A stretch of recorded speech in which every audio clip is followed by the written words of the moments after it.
육천도시입니다. 육천도시입니다.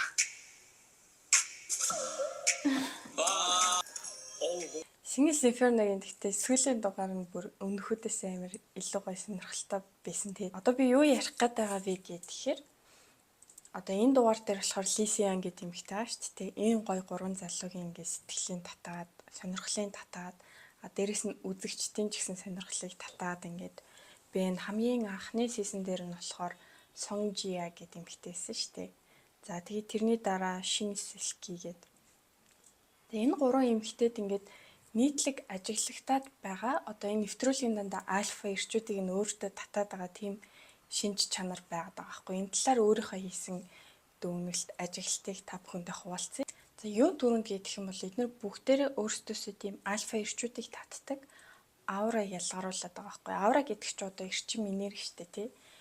Эрчим энергийг бол яаж өөрчилж болдог. Энэ яг хөө төрөлхийн байдаг. Гэхдээ бид нэр ингээд дасгал хөдөлгөөн хийгээд хоолунд амьдралын хэм маягаа өөрчлөөд өөрийнхөө гаднах бие өөрийгөө өөрчилж болдог шиг аураг бас өөрчлөх боломжтой байдаг.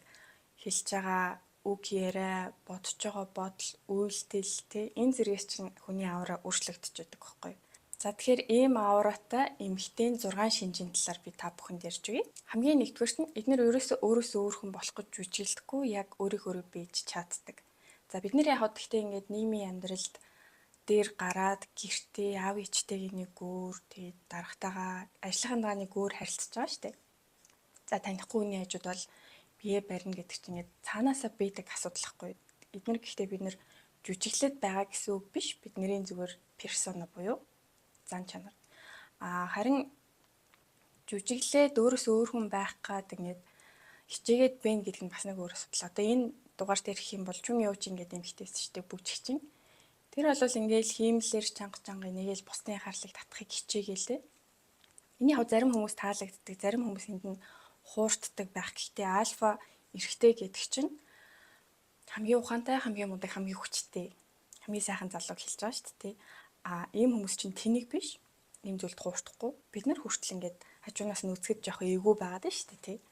Одоо савлуур дээрч цогтуу очиж ингээл инэж минэхэл. За тэгэхээр хамгийн нэгдүгüүрт нь өөрөөсөө өөр хүн болох гэж үжиглэхгүйгээр яг өөрийнхөө бийж чаддаг.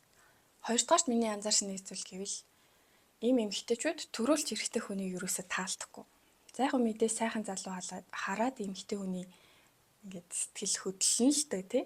Гэтэл тухайн эрэгтэйг төрүүлээд ямар нэгэн үйлдэл хийхийг хараад хүлээгээ сууж идэг байхгүй. Одоо байглаасаа амьтдын ертөнцид яадаг вэ гэхээр эрэгтэйчүүд нь эмэгтэйчүүд их араас хөөцөлддөг. Хамгийн хүчтэй ингээ хоорондоо тулалдчихж эмэгчнээ олж авдаг шүү дээ. Эмэгтэйчүүд нь яадаг вэ гэхээр одоо нөхөн өрчгөн цаг хугацаанд болоод ирэхээр өөрөөсөө тийм хурц үнэр ялгаруулдаг. Эсвэл феромон гэх тийм бодис ялгаруулдаг. Тэр нь одоо гормон гэж байгаа байхгүй юу? Тэнгэж эрчүүдэд татдаг. Эрчүүд нь болохоор өөрийнхөө төлөө тулалдаж өөрийг нь олж авдаг.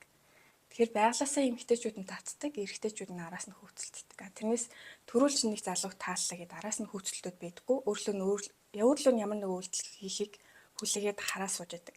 Хэрвээ төрүүлж өөрлөө нь ямар нэг үйлдэл хийхгүй бол тэгээд тухайн сэтгэл хөдлөлт хүч өгөхгүйгээр, услахгүйгээр тэр сэтгэл хөдлөлийг дараад ингээд байхгүй болох чинь гэсэн үг байхгүй юу? Гуравдугаарт гэвэл энэ бүсгүүчүүд анхны сэтгэл төрүүлэхдээ маш тийм хүйтэн хөндөй байдаг. Дааштай ч юм шиг те юм ярьж болохгүй ч юм шиг тэгээд санагддаг. Энэ болохоор ингээд одоо эрэгтэй хүний байгалийн тийм чаленж дуртай инстинктийн хөдөлгөөд байгаа байхгүй. Эрэгтэйчүүд ч угаасаа л ингээд хамгийн хэцүү зүйл рүү тэмүүлдэг, хамгийн өндөр уулын оргилд гарах тийм чин хүсэл эрмэлзэлтэй. Тэгээд анханасаа хурж болохгүй тийм хэцүү санагдах юм бол тэрэнд улам ингэж татагддаг. Тэрнээс биш ингээл хинч ингээл харсан бийж идэх тийм эмгтээчүүд болохоор үнцэнтэй сонирхолтой санагддаггүй. За гэхдээ энэ анхны сэтгэл яагаад ийм хөтөө хүндэд төрүүлээд байгаа нь бас бага настай нь холбоотой байж магадгүй гэж бодож байна. Одоо ийм эмгтээчүүд багасаа л ингээл олонний анхаарал төртвөл эрэгтэй хүмүүс ингээл таалагдал янз бүр болол тий. Эргэн тойрныхаа эмгтээчүүд бас ингээл латаархаал өрсөлдөөл доош нь хийх гээл ингээл янз бүр болгоод байдаг тий. Багасаа одоо хүмүүсээс ийм эвгүй муухай мэдрэмж авцсан учраас танихгүй хүний ер нь л ингээд хөтөө хүндээ ханддаг. Эхлээд тийм маск зүүж өөрийгөө хамгаалах инстинктэн дээр байхгүй. За дөрөвт нь ийм эмэгтэйчүүдэд бусад эмэгтэйчүүдтэй өрсөлдөх шаардлага байдаггүй. Эдгээр зөвхөн өөрөө өөрсдөө өрсөлддөг, өөрийнхөө өчигдрөөс илүү хүн байх гэж хичээж амьдардаг. Угаасаа өөртөө итгэлтэй, өөрийгөө хамгийн шилдэг мундаг, өөрийнхөө хэмжээнд болж байгаа гэдгийг мэдчихэдэг учраас бусад хүмүүсийг доош нь хийгээл дээр нь гарах гал янз бүрийн тэм үйлдэл гаргадаггүй гэсэн үг байхгүй юу? Харин ч эргэн тойронд байгаа хүмүүсээ урамшуулж, дэмжиж, шитгэж явдаг. За дөрөвдүгээрт нь ухаантай бөгөөд үзэсгэлэнтэй байдаг. Одоогийн нэгэнд яг ингээд ухаан, царай хоёр заавал юм уруу хамааралтай юм шиг хүмүүс нэг хараад байдаг шүү дээ. Одоо царайлаг эмэгтэй амжилтанд хүртэл сайн явж явах юм бол заавал өөр ямар нэг хүчин зүйлтэй тэрийг нь холбож ойлгох гээд байдаг. Одоо баян аав ээжтэй гэдэг ч юм уу. Тэг энэ хөөрхөн болохоор ингэж явж байгаа гэдэг ч юм уу. Тэрийг ерөөсөө өөрийнхөө хүчээр өөрөө ухаантай болохоор тийм тэгж явж байгаа гэдэгт хүмүүс итгэхийг хүсдэггүй. Гэхдээ бас би нэг нийттэй зүйл анзаарсан. Сая би Дубайд Jumeirah гэж 5 удаа сүлжээ зочд буудлын консьерж дээр дадлага хийжсэн байхгүй. Тэгээд манай зочд буудлын үйлчлүүлэгчдийн ихэнх нь ерөнхийдөө орсууд. Орсууд ч тэгээд бас англиар нэг сайн ярихгүй заавал орсоор ярих гэдэг. Намайг болохоор ингээд орсуудтай харилцах ажил дээр надад тавьчихдаг гэсэн байхгүй. Тэгээд маш их орсуудтай харилцаж үзсэн. Гэтэл орс эмэгтэйчүүд бол үнэхээр үзэсгэлэнтэй те би хаа царай зүс гэдэг яг бурхны бүтээл шиг. Гэтэл бас үнэхээр тэнэг тийм эмэгтэйчүүд бэд юм байлээ. Бүр үнэхээр тэнэг үрийг ингээд яаж ч хэлээд ойлгохдохгүй.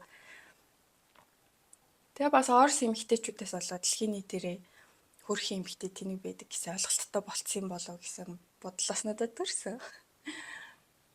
За тэр ч яг гэтээ мэдээж бас ухаантай бөгөөд гоё үзэсгэлэнтэй орс эмэгтэйчүүд зөндөл байгаа л та. Ухаантай эмэгтэйчүүд яадаг вэ гэхлээр ажиллаж хичээнгүй хөдөлмөрчтэй өөрийгөө арчилж чаддаг. Гэтэл өнөөдөр гоо сайхны салбар бол үнэхээр тултал хөгжсөн байна тийм нүүр царайд би хаяа яаж өөрчилж болж байна. Гэхдээ хамгийн чухал нэг зүйл нь гэдэг юм бол одоо эрүүл ус, эрүүл арьс, эрүүл хумс, шүд тэгээд гэрэлцэн цагаан нүд энэ төр гэдэг чинь дандаа дотор эрхтэнтэй холбоотой. Энийг ингээд гоё авч явахын тулд хичээл зүтгэл хөдөлмөрч байдал хэрэгтэй. Эрэгтэй хүн байглаасаа ийм эрүүл эмэгтэй татагддаг.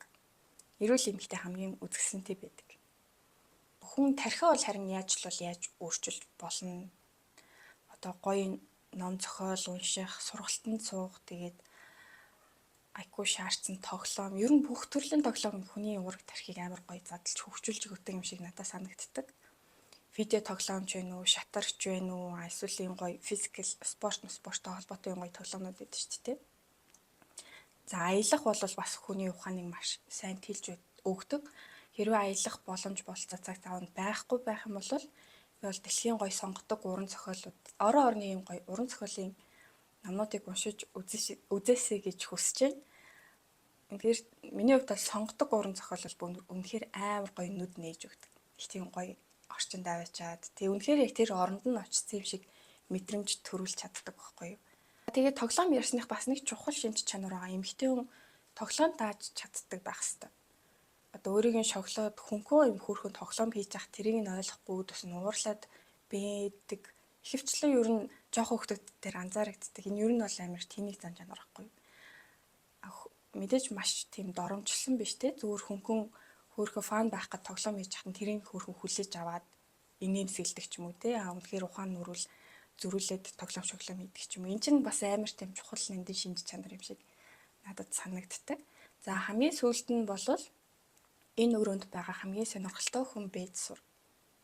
Нэгдүгээрт нь чимээгүй хүнийг маш их сонирхдаг. Нам дуугаар ярьж байгаа хүний яриаг хүмүүс